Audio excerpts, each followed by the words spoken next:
Estás escuchando El Despertar, un podcast dedicado al estudio de la Biblia y enseñanzas para las mujeres y su diario vivir. Hola, hoy vamos a estudiar el segundo capítulo de la carta a los Filipenses. Bueno, los primeros versículos, del 1 al 4. Estamos hablando de la carta que escribió Pablo a la iglesia de Filipos. Y yo creo que aquí en estos versículos nos va a animar a dar lo que nos ha sido dado. El propósito de esta carta, si recordáis, fue escrita para agradecer la ofrenda que le enviaron a Pablo durante su segundo viaje misionero. Pero también es una carta que trata el tema de la humildad, trata el tema del gozo, también de la unidad y de la vida cristiana. Así que esta carta pues resulta muy interesante leer. Pero también me gustaría recordar cómo fue fundada esta iglesia. Ustedes lo pueden encontrar en el libro de Hechos, en el capítulo 16, en los versículos del 11 al 40. Ahí Lucas, el médico que investigó todo lo que aconteció durante los primeros años de la iglesia primitiva, pues escribe cómo se fundó esta iglesia. Y entonces nos cuenta que esta iglesia fue fundada más o menos, se calcula que entre el año 48-49, y que estaba junto con Pablo, estaba Silas y Timoteo. Luego, esta carta fue escrita en el año 60 o 62. Estamos hablando de que desde que se fundó la iglesia hasta que Pablo escribe esta carta, habían pasado alrededor de 12 o 13 años más o menos. Y esta carta quisiera un poquito recordar porque me entusiasma, me emociona y veo cómo es el grande amor de Dios. Cómo fue fundada esta carta, porque nos habla cuando menos 3 personajes que para mí es una muestra de cómo el evangelio es para todos y transforma la vida de todos. En primer lugar, por ejemplo, menciona la vida de una mujer. Interesante, porque en aquella época las mujeres no eran muy valoradas. Pero Lucas es uno de los escritores bíblicos que más habla acerca de las mujeres.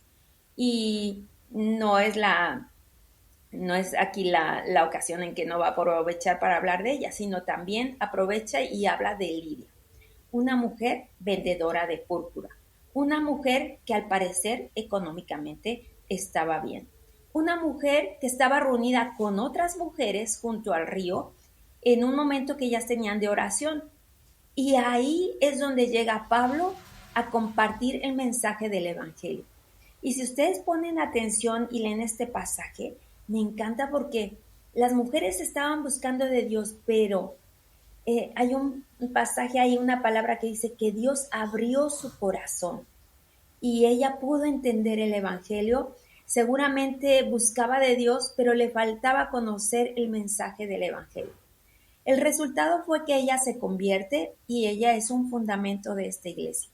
Luego tenemos otra mujer, una chica, que la escritura dice joven, pero que no sé en qué se había metido, no nos cuenta su trasfondo, pero nos dice que esta chica tenía un espíritu de adivinación y del cual es liberada por el poder del evangelio. Así que también la vida de esta chica es transformada. Y luego nos cuenta también de otro personaje que es el carcelero de Filipos, que es el que estaba vigilando la cárcel cuando Pablo fue encarcelado y milagrosamente las puertas son abiertas para que él pudiera salir de la cárcel, para que ellos pudieran salir de la cárcel. El carcelero, al ver esta situación, quiso quitarse la vida. Y Pablo le dice, no, detente, porque aquí estamos todos, no nos hemos escapado.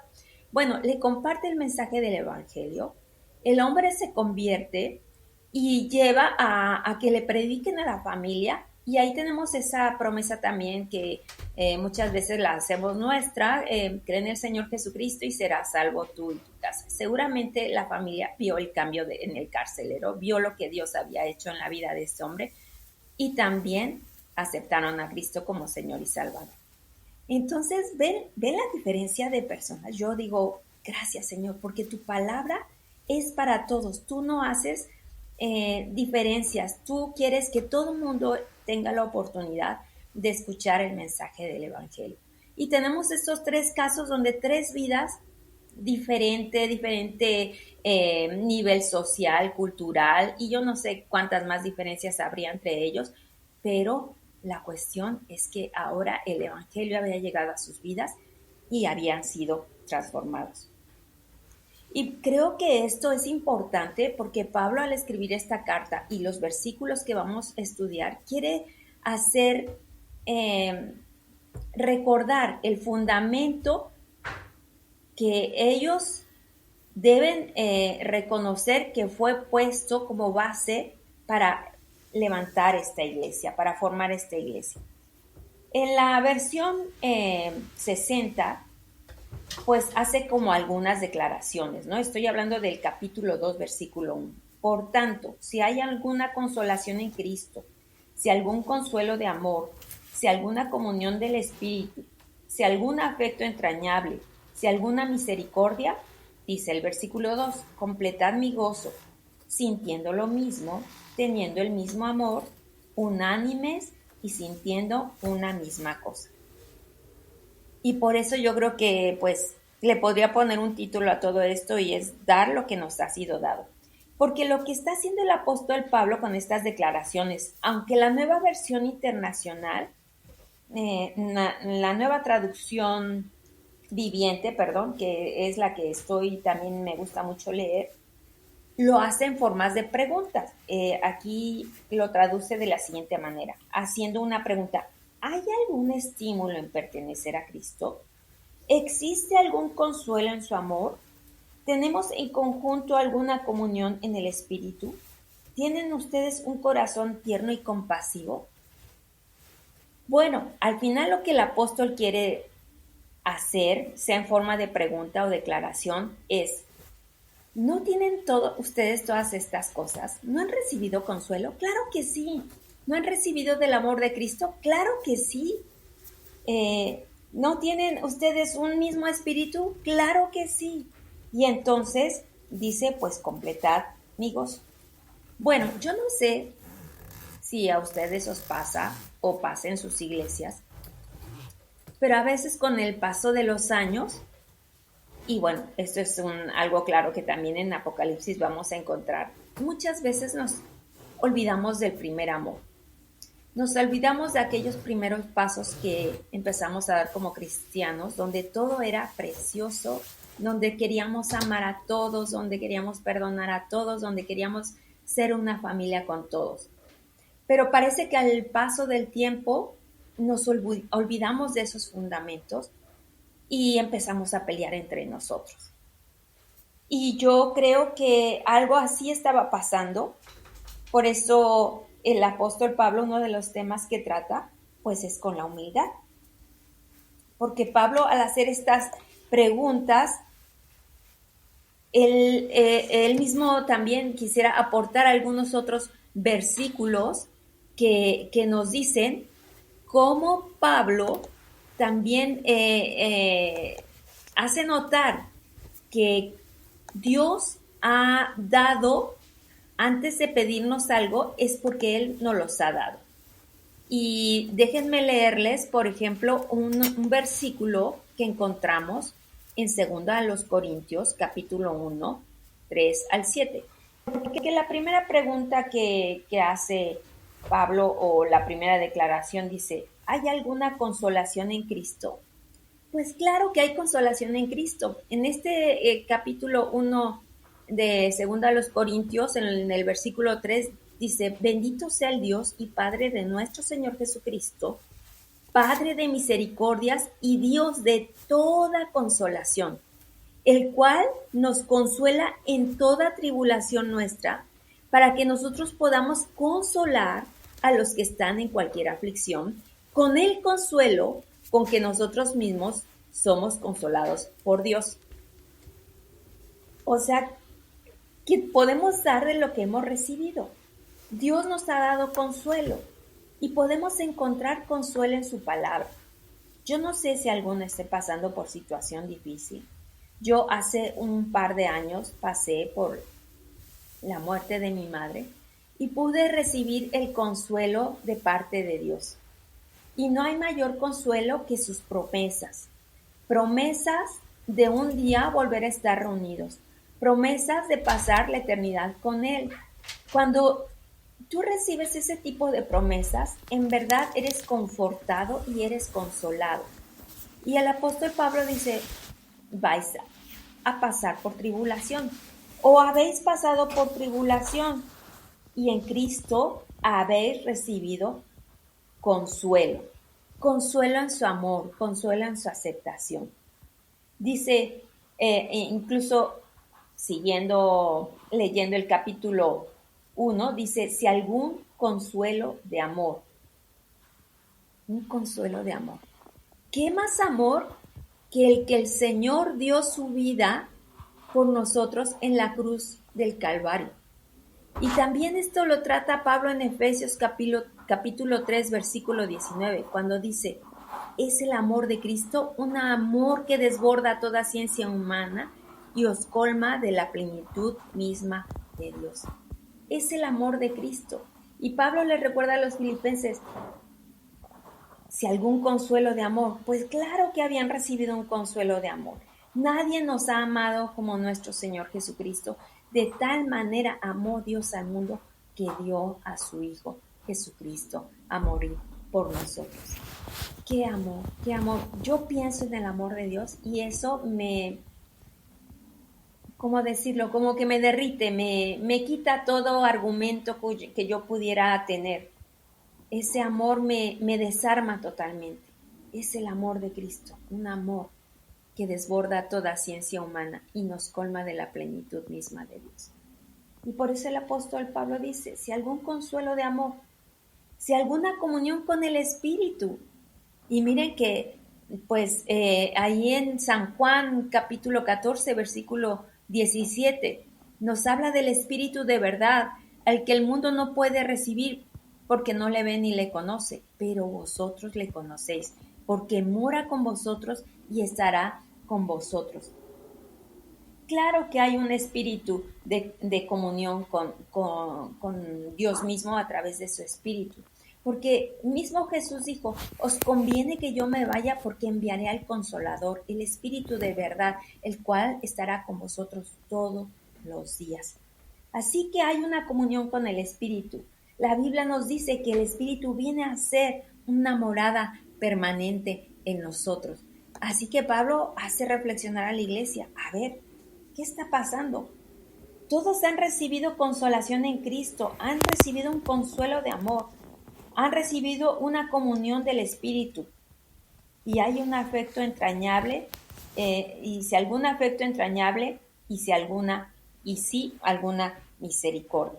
Entonces, el afecto entrañable es ese amor, ¿no?, que surge de lo más profundo, y también una misericordia. Y la palabra del Señor dice que sus misericordias son nuevas cada mañana. Entonces, en este versículo, lo que el apóstol Pablo está queriendo decir, que hemos recibido todas estas cosas.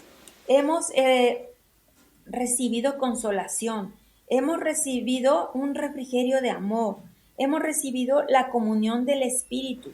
Somos también partícipes y recibimos cada día su misericordia. Es nueva cada mañana. Lo que hicimos ayer el Señor, aunque le hayamos fallado el día de ayer, Él dice, mi misericordia para ti es nueva cada mañana. Y Él nos ama cada día y nos ha dado un corazón tierno y compasivo. Entonces sigue diciendo en el versículo 2, capítulo 2, versículo 2, entonces háganme verdaderamente feliz, poniéndose de acuerdo de todo corazón entre ustedes. Esto quiere decir que ya había algunas diferencias entre ellos. Y dice, pónganse de acuerdo de corazón entre ustedes, amándose unos a otros y trabajando juntos con un mismo pensamiento y un mismo propósito. Entonces Pablo dice, no sean egoístas, no hagan las cosas por impresionar a otros, sean humildes, y la humildad no tiene que ver con pobreza, tiene que ver con reconocer. Y hermanos, debemos ser sinceros, ninguno es perfecto, ni ninguno sabe todas las cosas. Así que hay que reconocer que habrá gente que tiene más sabiduría en algunas áreas que nosotros y no querer imponer siempre nuestra opinión. Nos invita el apóstol Pablo entonces a practicar, al volver al primer amor. No sean egoístas, no traten de impresionar a nadie. Quiere decir que había ahí alguien estaba pensando solo en sí mismo y había otros que querían no tanto trabajar por amor o por servicio a los demás, sino querían impresionar a otros. Dice en la versión Reina Valera, nada hagáis por contienda o por vanagloria. O sea, por pleito, contienda o por vanagloria. La palabra vanagloria es muy entendible, ¿no? Vanagloria. Antes bien, con humildad. Eso, reconociendo también que no somos perfectos. Ninguno es perfecto. El único perfecto es Dios. Y esto es importante entenderlo porque en las relaciones humanas siempre surgen conflictos y muchas veces también promovidos por el enemigo. Pero a veces es que también nuestro ego, nuestro egoísmo, nuestro yo, pues entra y hace divisiones. Pero la Escritura nos anima a llevar con humildad las cosas, estimando cada uno a los demás como superiores a él mismo. O sea, yo tengo que estimar a mis hermanos, pero no solo hablemos de la iglesia. Tengo que estimar a mi esposo como mayor a mí mismo. Tengo que estimar, miren, que mis hijos hay cosas que yo no lo sé. Ahora una generación con nuevas tecnologías que a veces yo tengo que pedir ayuda y reconocer que ellos saben más en algunas áreas. Y así también en la iglesia debemos dar el lugar a cada hermano en la iglesia y reconocer a los demás como superiores a nosotros mismos. Y dice el versículo 4, no mirando cada uno por lo suyo propio, sino cada cual también por lo de los otros. En la nueva traducción, dice, no se ocupen solo de sus propios intereses, sino también procuren interesarse en los demás. Y bueno, este tema, la verdad, en la situación que vivimos actualmente en la sociedad, donde todo es egoísmo, primero yo, después yo y luego yo, la palabra nos invita a ir contracorriente. Nos dice que pensemos en los demás. Yo no sé si el carcelero se le subió y quería imponer su autoridad o si, no sé, había problemas en la iglesia. Había algunos que estaban ahí pensando en sí mismos, en sus beneficios y olvidándose de los demás. Y entonces el apóstol Pablo dice, no, tenemos que recordar ese primer amor y como él empezó el capítulo, pues decir, hemos recibido consolación, consolemos, hemos sido amados, amemos, tenemos comunión con el Espíritu, promovamos la comunión con el Espíritu, seamos misericordiosos, tengamos un corazón tierno y compasivo, un corazón tierno y compasivo, que nos lleve a trabajar como iglesia juntos, como familia juntos, como comunidad juntos. Y esto es muy importante que lo pongamos en práctica. Y a veces es verdad que tenemos que ceder, no siempre tenemos la razón, muchas veces hay que ceder. y hay que apoyar y hay que dar lugar a todos en la iglesia. Y esto creo que va a ser importante, porque también el Señor decía, en esto conocerán que sois mis discípulos, en que tenéis amor los unos por los otros. Y el amor no es solo de palabra, el amor se ve también en los hechos y en la manera en que tratamos a los demás. Por eso digo, dar lo que nos ha sido dado. Y los animo a que así lo hagamos. Bendiciones y muchas gracias.